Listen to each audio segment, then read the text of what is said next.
Hello friends, dear students. Now today we have a topic that is resolution of vector into two perpendicular components, or you can also say that rectangular components of a vector. Rectangular components हमारे एक vector के कोई भी vector quantity अगर हमारे पास होती है, जैसे हमारे पास जो है यहाँ पर अगर आपको कहूंगा मैं, यहाँ पर हमारे पास एक बॉडी है, समझना आप मेरी बात।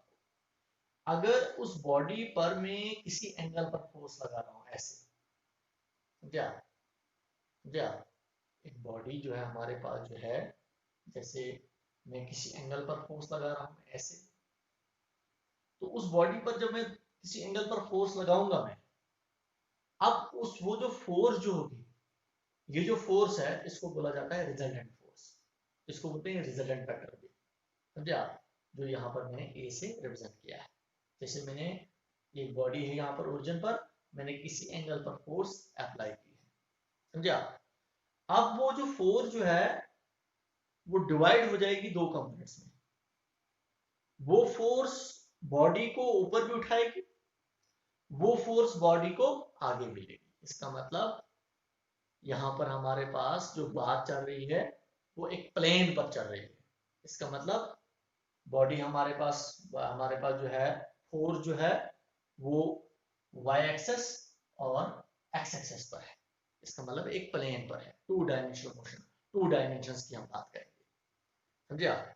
थ्री डायमेंशंस की बात हम नहीं कर रहे हैं यहाँ पर। जैसे मैं, ये आपके पास फोर्स है, यहाँ पर मैंने वो बॉडी को खींचा, इस एंगल पर मैंने बॉडी को खींचा, ऐसे मैंने खींचा, इस ऐसे, यहाँ पर बॉडी है तो ऐसे मैंने खींचा। अब बॉडी आगे भी जाएगी और बॉडी ऊपर भी उठेगी। ये अगर मैं कहूंगा ये आपके पास वेक्टर है, फोर्स है हमारे पास है, उस फोर्स जो हमारे पास है, उस फोर्स के दो इफेक्ट होंगे, समझे आप। उस फोर्स का एक इफेक्ट बॉडी को आगे की तरफ भी लेगा, और उस फोर्स का दूसरा इफेक्ट जो है बॉडी को वर्टिकल डायरेक्शन में लेगा, ऊपर भी उठाएगा। ये जो फोर्स का इफेक्ट जो हमारे पास है, वो फोर्स जो हमारे पास, इसका मतलब ये फोर्स जो है दो, इसके दो इफेक्ट हो रहे हैं। इसका मतलब फोर्स जो है वो दो कंपोनेंट्स में डिवाइड हुई है। ये फोर्स आपके पास जो रिजल्टेंट फोर्स है, एक हॉरिजॉन्टल में और एक वर्टिकल में। तो ये जो हमारे पास फोर्स जो है ये डिवाइड हुई हमारे पास दो कंपोनेंट्स में। ये वाली रिजल्टेंट फोर्स जो है जब दो दो कंपोनेंट्स में डिवाइड हो जाएगी, तो इन्हीं को कहा जाता है, क्या कहा जाता है, इनको कहा जाता है components of this given vector. अगर यहाँ पर उस फोर्स की जगह पर मैंने नाम दिया है वेक्टर ए, तो इस वेक्टर ए की ये दो कंपोनेंट्स हो गए, ए एक्स और ए वाई, समझे आप।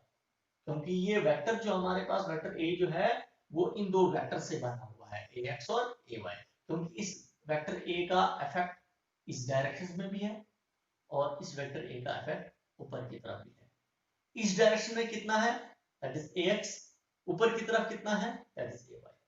क्लियर आपको। तो इन्हीं को कहा जाता है कंपोनेंट्स, ए एक्स और ए वाई। किसके कंपोनेंट्स, ए के कंपोनेंट्स। तो यहां पर आपको मैं कह रहा हूं मैं, तो यही जो हमारे पास जो मैंने अभी समझाया आपको मैंने, इसी को कहा जाता है रेजोल्यूशन ऑफ वेक्टर। तो यहां पर लिखा मैंने रेजोल्यूशन ऑफ वेक्टर क्या होता है, the process of splitting a vector into two और मोर कंपोनेंट्स। देखिए हमारे पास जो है, अगर आपके पास एक गिवन वेक्टर है, इस गिवन वेक्टर को हमने दो कंपोनेंट्स में डिवाइड किया है, ए वाई और ए एक्स में डिवाइड किया गया है। तो इस प्रोसेस को क्या क्या कहा जाता है, इस प्रोसेस को कहा जाता है रेजोल्यूशन ऑफ गिवन वेक्टर। इस गिवन वेक्टर का रेजोल्यूशन हुआ, क्योंकि ये गिवन वेक्टर इन्हीं दो कंपोनेंट से बना हुआ है, vector A X plus vector A Y, समझे आप। इसको क्या कहा जाता है, that process known as resolution of vector. अब रेक्टेंगुलर कंपोनेंट्स क्या होता है, यहीं से निकला है हमारे पास रेक्टेंगुलर कंपोनेंट्स।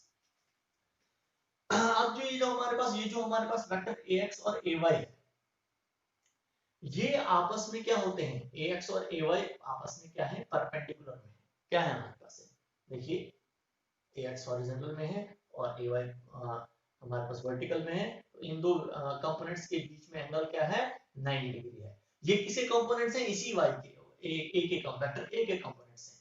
तो इनको क्या कहा जाता है, these vectors, these components ay और ax, these are the components of vector A, these components are perpendicular to each other, इनको क्या कहा जाता है, these are known as rectangular components, ay और ax को क्या कहा जाता है, rectangular components of a given vector A, A के लिए हमारे पास क्या होंगे, कंपोनेंट्स होंगे, A वेक्टर के कंपोनेंट्स ax और ay, ax हुआ हॉरिजॉन्टल में और ay हुआ हमारे पास वर्टिकल में, ये समझना है आपको। जैसे अभी मैं आपको कहूंगा जिससे हमने फोर्स अप्लाई की इस डायरेक्शन में, अब उस फोर्स की जगह उस फोर्स का एक कंपोनेंट हो गया Fx और दूसरा कंपोनेंट हो गया Fy, Fx हो गया हमारे पास x एक्सिस पर और Fy हो गया हमारे पास y एक्सिस पर, समझे आप, क्योंकि ये जो A जो है ये एक वेक्टर क्वांटिटी है, ये इसको मैं कह सकता हूँ ये आपके पास फोर्स है, समझे आप, जो हमने किसी एंगल पर अप्लाई किया, तो इनको कहा जाता है रेक्टेंगुलर कंपोनेंट्स। क्लियर आपको, रेक्टेंगुलर कंपोनेंट्स भी आपको मैंने समझाया और रेजोल्यूशन ऑफ वेक्टर भी मैंने आपको समझाया।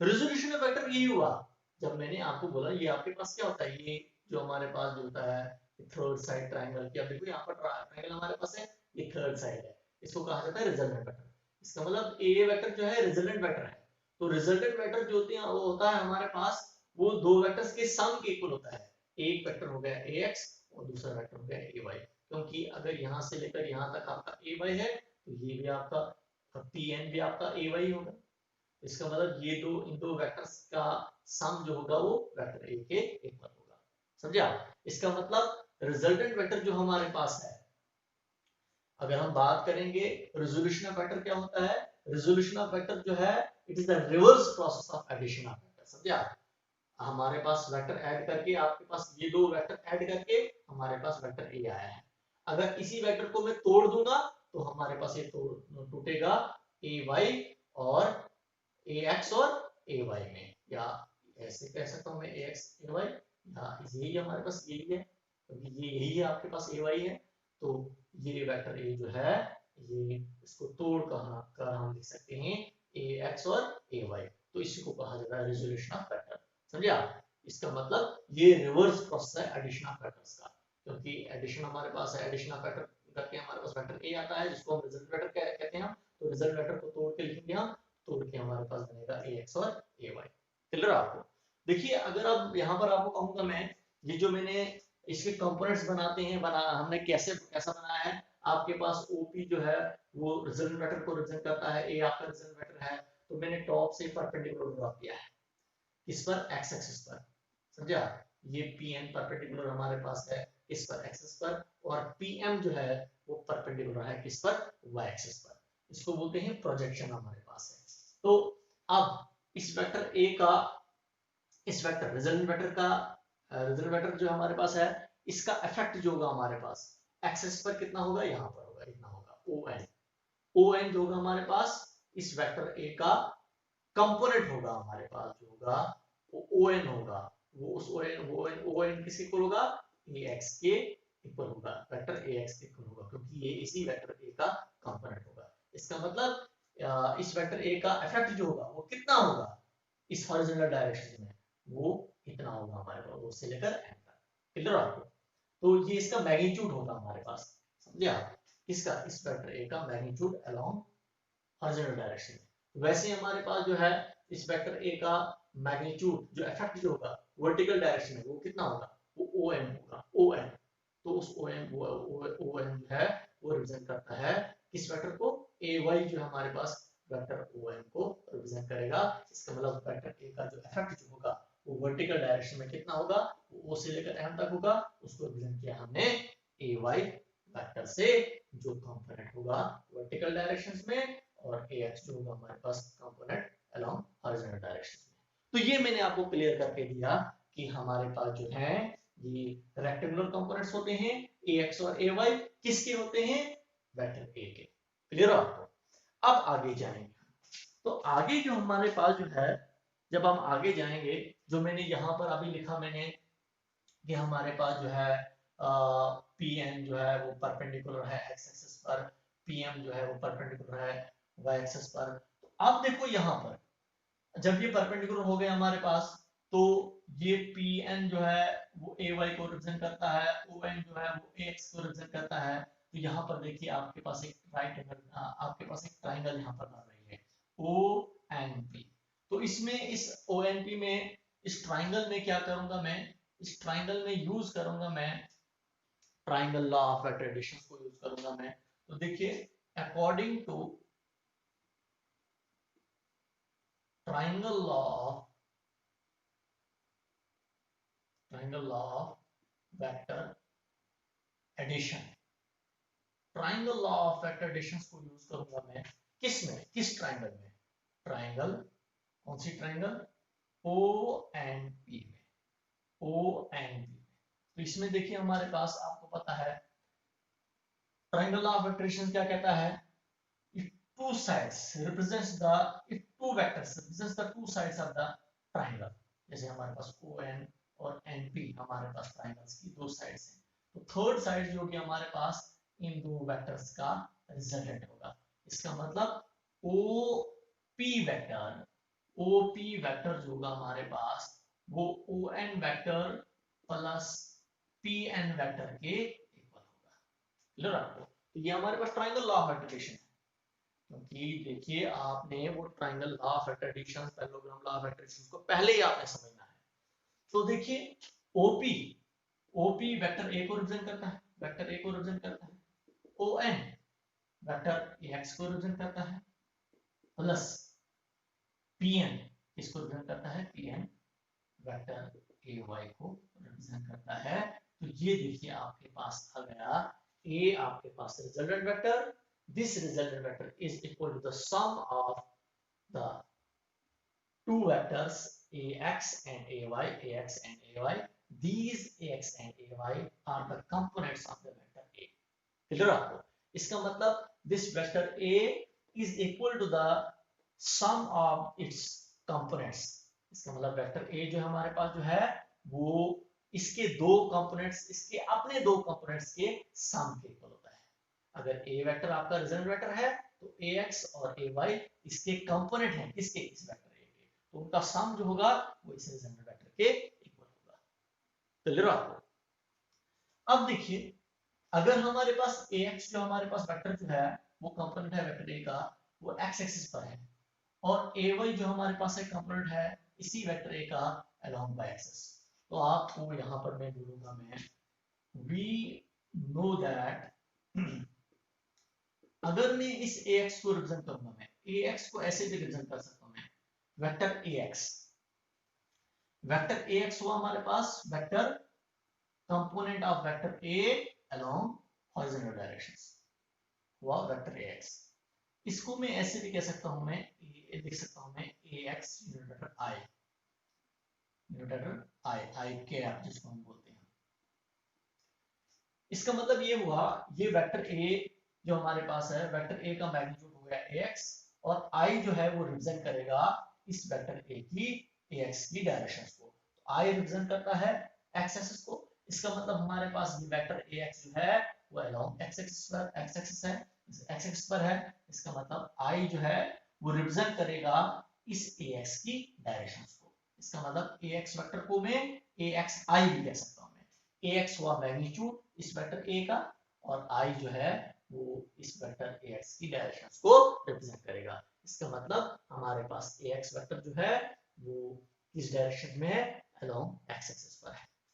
वैसे ही मैं लिख सकता हूं मैं, अब ये ay है तो ay को ऐसे लिख सकता हूं मैं, अब मैं ay j क्या, क्योंकि ay हमारे पास किस पर है, y एक्सिस पर है, तो y एक्सिस को कौन सा यूनिट वेक्टर y एक्सिस को रिप्रेजेंट करता है, तो j क्या, तो इसको मैं लिख सकता हूं मैं ay j क्या।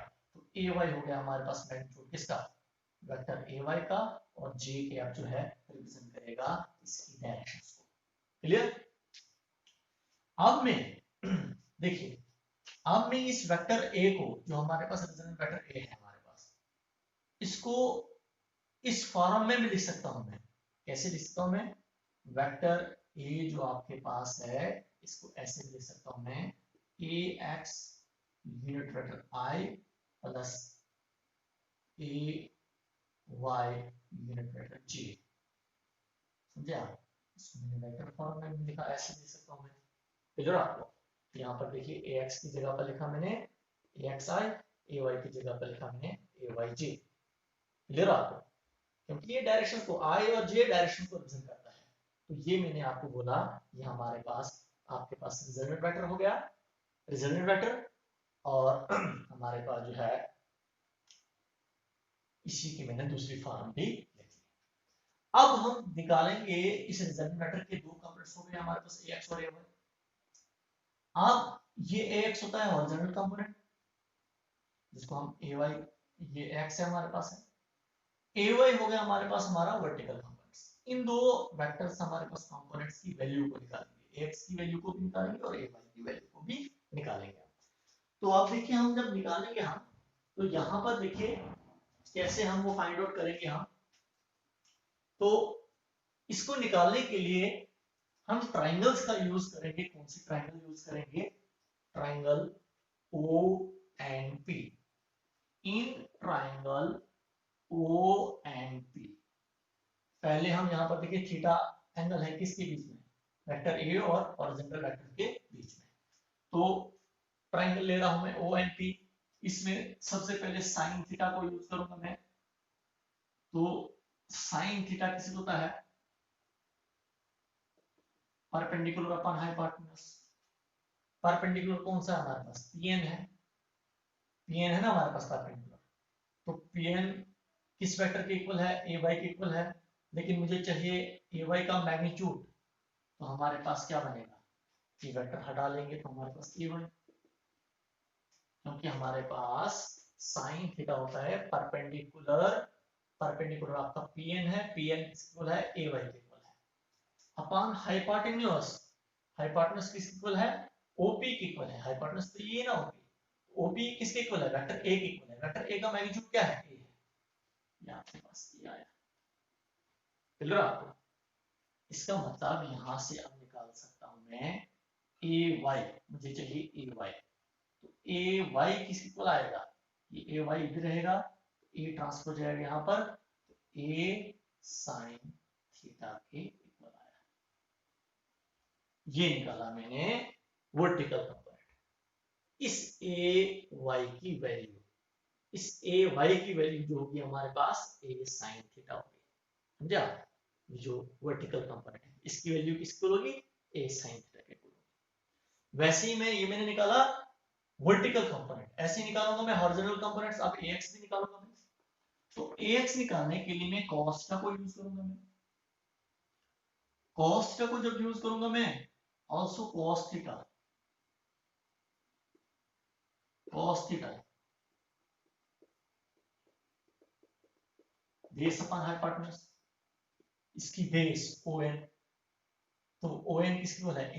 ax इक्वल है, तो ax upon base upon hypotenuse. तो हाइपोटेन्यूज ये OP, OP किसके इक्वल है? a के इक्वल है, a के इक्वल है।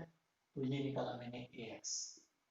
ये ax इधर रहेगा, a ट्रांसफर जाएगा यहाँ पर, तो ax किसके इक्वल आया? That is a cos theta के इक्वल आया। तो ये निकाला मैंने दूसरा कंपोनेंट। इसका निकाला मैंने, ये आपका सेकंड कंपोनेंट निकला। कौन सा? हॉरिजॉन्टल कंपोनेंट निकला हमारा, हॉरिजॉन्टल कंपोनेंट ax। ये ax किसके इक्वल आया आपके पास? That is a cos theta के इक्वल आया। समझे आप? इसका मतलब मैंने ये दोनों कंपोनेंट्स निकाले, इंपॉर्टेंट कंपोनेंट्स, इनको आपने माइंड में रखना है। हॉरिजॉन्टल कंपोनेंट्स आपके पास किसके इक्वल आया? a cos थीटा के इक्वल आया। इसका मतलब इस वेक्टर a का हॉरिजॉन्टल कंपोनेंट हो गया a cos थीटा, और इस वेक्टर a का वर्टिकल कंपोनेंट हो गया हमारे पास, कौन सा हो गया? a sin theta. क्योंकि ax की वैल्यू होगी हमारे पास a cos थीटा, और ay की वैल्यू होगी हमारे पास a sin थीटा। ये आपने माइंड में रखना है। कंपोनेंट्स में निकाल लिए हम। अब हम क्या करेंगे? अब हम इस वेक्टर a का मैग्नीट्यूड निकालेंगे। वेक्टर a का मैग्नीट्यूड कैसे निकालेंगे? इन दो को हम इक्वेशन फर्स्ट और इक्वेशन सेकंड को ऐड करेंगे। Adding and squaring, adding and squaring, equation first and equation second, इन दो को ऐड भी करेंगे और स्क्वायर भी करेंगे। ax square plus ay square is equal to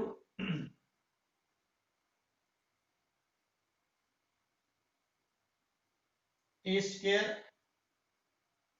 है ना आपके पास ए स्क्वायर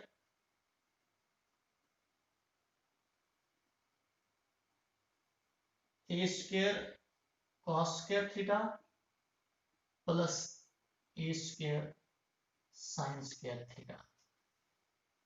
मैंने कुछ नहीं किया, मैंने लेफ्ट हैंड साइड में लेफ्ट हैंड साइड को ऐड किया, राइट हैंड साइड में राइट हैंड साइड को ऐड किया, लेकिन स्क्वायरिंग की। ax square plus ay square, a square cos square theta plus a square sin square theta, squaring भी करनी है और एडिंग भी करनी है। आपके पास क्या रहा, ax square plus ay square, a square इधर भी है तो a स्क्वायर को कॉमन निकालें आप, तो cos square theta plus sine square theta, क्या रहा आपके पास, क्लियर हो आपको। तो cos square theta plus sin square theta, जिसको हम बोलते हैं sin square theta plus cos square theta, 1 के इक्वल है, क्लियर आपका। तो आपके पास ax square plus ay square is equal to a square, क्योंकि ये पूरा का पूरा cos square theta plus sin square theta 1 के इक्वल होता है। अब आपने वैल्यू निकाली, जो आपने वैल्यू निकालनी थी यहां पर लिखेंगे हम a स्क्वायर, इसको इस साइड लिखूंगा मैं, a square is equal to ax square plus ay square, ये इस वेक्टर a का मैग्नीट्यूड है। स्क्वायर, स्क्वायर को उस साइड ले लेंगे तो स्क्वायर रूट में चेंज हो जाएगा, ax square plus ay square, ये निकाला मैंने वैल्यू किसकी, इस रिजल्टेंट वेक्टर की। इस रिजल्टेंट वेक्टर की वैल्यू जो आई square root of ax square plus ay square, इसका मतलब इस ax वेक्टर का मैग्नीट्यूड क्या है, ax, इस ax का स्क्वायर प्लस ay का स्क्वायर, समझे आप। तो ये हमारे पास इस वेक्टर a का मैग्नीट्यूड होगा, क्लियर। हमने ax की वैल्यू भी निकाली, ay की वैल्यू भी निकाली और इस वेक्टर a की वैल्यू भी निकाली, क्लियर हुआ आपको, समझ आया आपको। अब हम लास्ट में जो हम निकालेंगे, लास्ट में हम इस रिजल्टेंट वेक्टर जो हमारे पास है, जो रिजल्टेंट वेक्टर है, इसकी डायरेक्शंस भी निकाल सकते हैं हम। ये रिजल्टेंट वेक्टर, वेक्टर ए किस डायरेक्शंस में हमारे पास है, तो हम निकालेंगे हम रिजल्टेंट वेक्टर का एंगल। ये जो हमारे पास रिजल्टेंट वेक्टर है वेक्टर ए, ये हॉरिजॉन्टल डायरेक्शन में ये थीटा हम निकालेंगे, हम किस एंगल पर हमारे पास ये रिजल्टेंट वेक्टर है। तो इसके लिए हम क्या करेंगे, हम डिवाइड करेंगे जो हमारे पास इक्वेशन फर्स्ट और सेकंड, इक्वेशन फर्स्ट और सेकंड क्या थी हमारे पास, ए वाई आपके पास जो निकला था that was a sine theta, और ए एक्स जो आपका निकला था ए कॉस थीटा, वही जो इक्वेशन फर्स्ट और इक्वेशन सेकंड पीछे आपने जो निकाली थी, इन्हीं इक्वेशंस को हम डिवाइड करेंगे। तो देखिए आल्सो डिवाइड करेंगे हम दो इक्वेशंस को, a y by a x, a y divided by ax, left hand side में लेफ्ट हैंड साइड को डिवाइड करेंगे और राइट हैंड साइड में राइट हैंड साइड को डिवाइड करेंगे, a sin theta upon a cos theta, a get cancelled, you get ay by ax is equal to sin theta upon cos theta होता है tan theta के equal, समझे आप। तो यहां से हम निकालेंगे, इसको सीधा करके लिखेंगे tan थीटा इक्वल टू आपके पास किस इक्वल आ रहा है, tan theta equal to a by ax के इक्वल आ रहा है। यहां से इस एक्सप्रेशन को यूज करके मैं ये जो थीटा है इसकी वैल्यू भी निकाल सकता हूं मैं, कि हमारे पास रिजल्टेंट वेक्टर किस डायरेक्शन में हमारे पास जा रहा है। आपको ये थीटा निकलेगा अगर आपको ay और ax पता होगा, हॉरिजॉन्टल कंपोनेंट्स आपको पता होगा, वर्टिकल कंपोनेंट्स और हॉरिजॉन्टल कंपोनेंट आपको अगर आपको पता होगा। तो ये था आपके पास rectangular components of a given vectors. हमने पहले उस पर डिस्कशंस की, उसके बाद हमने इनके कंपोनेंट्स की वैल्यू भी निकाली, ax की वैल्यू भी निकाली, ay की वैल्यू भी निकाली, a की वैल्यू भी निकाली हमने, समझा। और उसके बाद इस थीटा की वैल्यू भी हमने निकाली, तो tan थीटा यहाँ पर इसके इक्वल है। ये हमारा टॉपिक आज का आपका खत्म हो गया। अब इन्हीं रेक्टेंगुलर कंपोनेंट्स पर हम एक न्यूमेरिकल करेंगे, शॉर्ट सा न्यूमेरिकल, और हमारा टॉपिक तो खत्म हो गया। लेकिन एक न्यूमेरिकल कर लेंगे हम। न्यूमेरिकल हमारा क्या है, आपके पास एक फोर्स है, a force of 5 newton makes an angle 30 degree with x axis. Numerical problem है, a force of 5 newton makes an angle 30 degree with x-axis. Find out its x components, x and y components. हमने find out करने हैं ये जो force है, जैसे हमारे पास ये हमारे पास फोर्स है जो ओपी की डायरेक्शन में है। कितनी फोर्स है, फोर्स आपके पास जो है वो 5 न्यूटन की है। ये रिजल्टेंट फोर्स है, मैग्नीट्यूड दिया हुआ है 5 न्यूटन से। ये बोल रहा है ये फोर्स, इस फोर्स का इफेक्ट जो होगा वो हॉरिजॉन्टल डायरेक्शन में कितना होगा, उसी को बोलता है, उसी को बोला जाता है एक्स कंपोनेंट। और इसी फोर्स का वर्टिकल डायरेक्शन में कितना इफेक्ट होगा, वो हो गया इसका वाई कंपोनेंट। तो देखिए ये दोनों कंपोनेंट जब हम निकालते हैं, पहले हमारे पास हॉरिजॉन्टल कंपोनेंट्स की बात करेंगे, तो उसको हम fx से रिप्रेजेंट करते हैं। जैसे यहाँ पर ये x है, तो यहाँ पर लिखेंगे हम fx। तो ये fx किसके इक्वल होगा, ये f cos थीटा के इक्वल होगा, क्योंकि इस ax की वैल्यू हमने निकाली थी a cos थीटा, तो वही होगा यहाँ पर भी f cos थीटा। क्लियर आपको, ये हुआ इसका, इस फोर्स का कौन सा कंपोनेंट, हॉरिजॉन्टल कंपोनेंट। ये फोर्स यहाँ की तरफ लगी है, तो इस फोर्स का इफेक्ट जो होगा आगे की तरफ कितना होगा, वो f cos थीटा। तो f कितना है 5 cos थीटा, यहाँ पर थीटा कितना है 30 डिग्री है, क्योंकि ये फोर्स x एक्सिस पर कितना एंगल बना रही है, 30 डिग्री बना रही है, cos 30। f cos 30 होता है √3/2। क्लियर आपको, ये इसके इक्वल होता है। तो यहाँ पर देखिए हमारे पास जो है, जब आप इसको यूज करोगे आप, तो यहाँ पर ये फोर्स जो हमारे पास है, इसको आप थोड़ा सा सिंपल बनाओ, आप 4 न्यूटन रखेंगे क्योंकि इजी हो जाएगा। ऐसे भी रख सकते हो आप, लेकिन इजी बनाने के लिए हम इसको 4 न्यूटन ही रखेंगे। तो 2 1 2 2 2 4, तो हमारे पास क्या आ रहा है 2√3, ये आपके पास आ रहा है इस फोर्स की 4 न्यूटन आपके पास फोर्स है। तो इस फोर्स का इफेक्ट जो होगा आगे की तरफ वो कितना होगा, हॉरिजॉन्टल डायरेक्शन में 2√3 न्यूटन। क्लियर आपको, ये हो गया इसका हॉरिजॉन्टल कंपोनेंट। अब वर्टिकल कंपोनेंट निकालेंगे हम, ay that is f sin theta. f कितना है 4, sin थीटा कितना है 30, that is equal to 4 sin theta 30 होता है 1/2, 1 2 2 4, यू गेट 2 न्यूटन। 2 न्यूटन की फोर्स जो लगेगी वो ऊपर की तरफ लगेगी। नेट फोर्स, टोटल फोर्स हमारे पास जो लग रही है एक बॉडी पर, वो कितनी लग रही है 4 न्यूटन। अब उस टोटल फोर्स जो है वो डिवाइड हो गई किसमें, आगे की तरफ भी डिवाइड, आगे की तरफ कितनी लगेगी, उसमें से 4 में से 2√3, और ऊपर की तरफ कितनी लगेगी 2 न्यूटन। क्लियर आपको, तो ये 2√3 इसका ओरिजिनल कंपोनेंट और 2 न्यूटन इसका वर्टिकल कंपोनेंट। तो इन्हीं दो से हमारे पास जो है ये टोटल फोर्स बनी हुई है 4 न्यूटन आपके पास बनी हुई है। तो ये आपका छोटा सा न्यूमेरिकल मैंने किया। Okay, goodbye. Thank you.